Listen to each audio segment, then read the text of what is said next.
Hey, I'm Jay Frechette, and you're watching The Bulletin at Gamers for Giving in Ann Arbor, Michigan, and it's cold as here right now. This week, we find out what went down at the HCS tournament at Gamers for Giving, learn more about the Gamers Outreach Foundation, and announce Halo Nightfall on Blu-ray and DVD. So before we get to all of this madness that is happening behind me, we have just a couple news items to share. First is that Halo Escalation issue 15 is available right now from our friends at Dark Horse Comics. This action-packed sequel to Spartan Ops has the UNSC Infinity continuing to battle Covenant forces for control of the Janus Key and the Forerunner Empire's secrets. And also, Halo Nightfall will be available on DVD, Blu-ray, and to rent or own on VOD services on March 17th. What we've done is stitched all 5 episodes of the series together into a full-length adventure that introduces Agent Jameson Locke, who is quite a big deal in Halo 5 Guardians. So we are in the Grand Ballroom of Eastern Michigan University's Student Center that for this weekend is host to Gamers for Giving. And as you can see behind me, hundreds of people have gathered for this giant tournament/LAN party to help raise money that goes towards building portable gaming carts, also called go-karts, for children in hospitals. Now, all of this is put together by the folks at the Gamers Outreach Foundation. And to learn more, I sat down with Executive Director and Founder, Zach Weigel.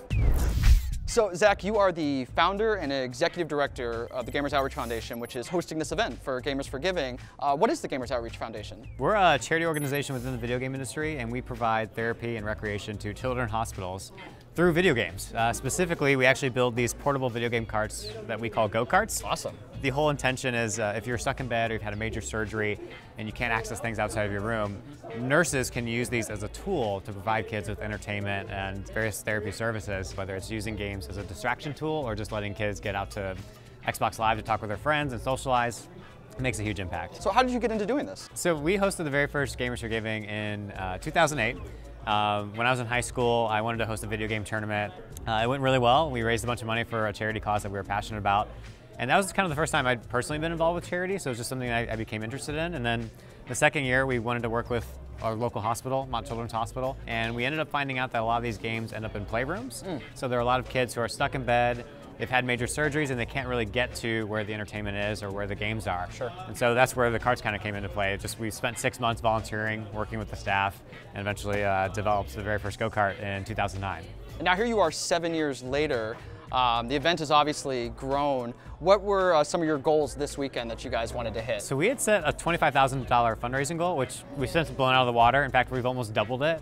The big thing that we've been trying to let people know about is, as of right now, Project Go-Kart is serving about 26,000 children per year in hospitals around the country. And what our hope is that by the end of 2015, we'll be serving up to 80,000 children per year. Wow, that's awesome. Appreciate your time, my friend. No problem, anytime, man, Yeah, anytime. Now, if you'd like to get involved or learn more about the Gamers Outreach Foundation, head on over to gamersoutreach.org.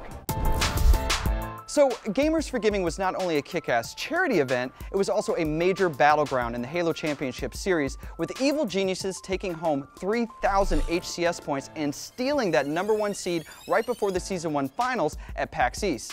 To give us a recap of the weekend, I caught up with the one and only Walshy. So Walshy, an incredible tournament. Give us a recap. How did this all go down? Recap, this was the tournament of sweeps. The very first day on Saturday, 71 of the 73 matches played were 2-0s or 3-0s. And I mean, that's just unheard of, especially when you talk about all the top caliber teams we have here. We saw some matches such as Optic versus CLG, where Optic was down by 27 seconds with 43 seconds left in the game and ended up winning lockdown King of the Hill. Quite a few upsets and surprises, I feel like, though, too.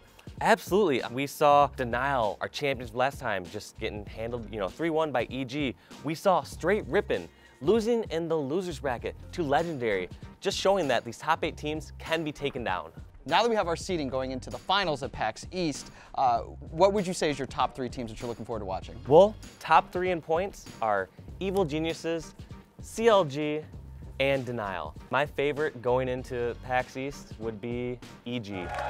Not only did they win the finals by sweep, they won these previous 2 online cups. And they are on a tear. I think they only lost 1 match this entire weekend. Yeah, 1 game this entire weekend. 1 game dropped to Denial, who was the champions of UGC St. Louis. So they're not like dropping a game to a random squad, they're dropping a game to a championship team. Yeah. Well, I'm certainly looking forward to going to Boston. You gonna be there? Oh, absolutely. You know it. It's gonna be great. Well, thank you for your time, sir. It was Thank a you. great time.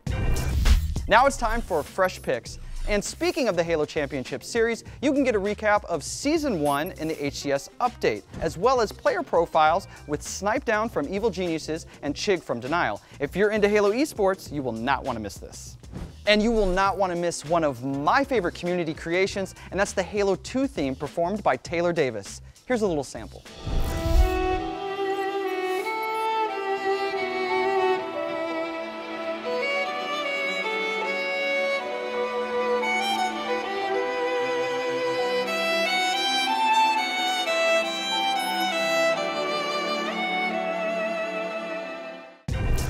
And that is it for us this week from Gamers for Giving. Thank you so much for watching. We'll see you next time on the Bulletin.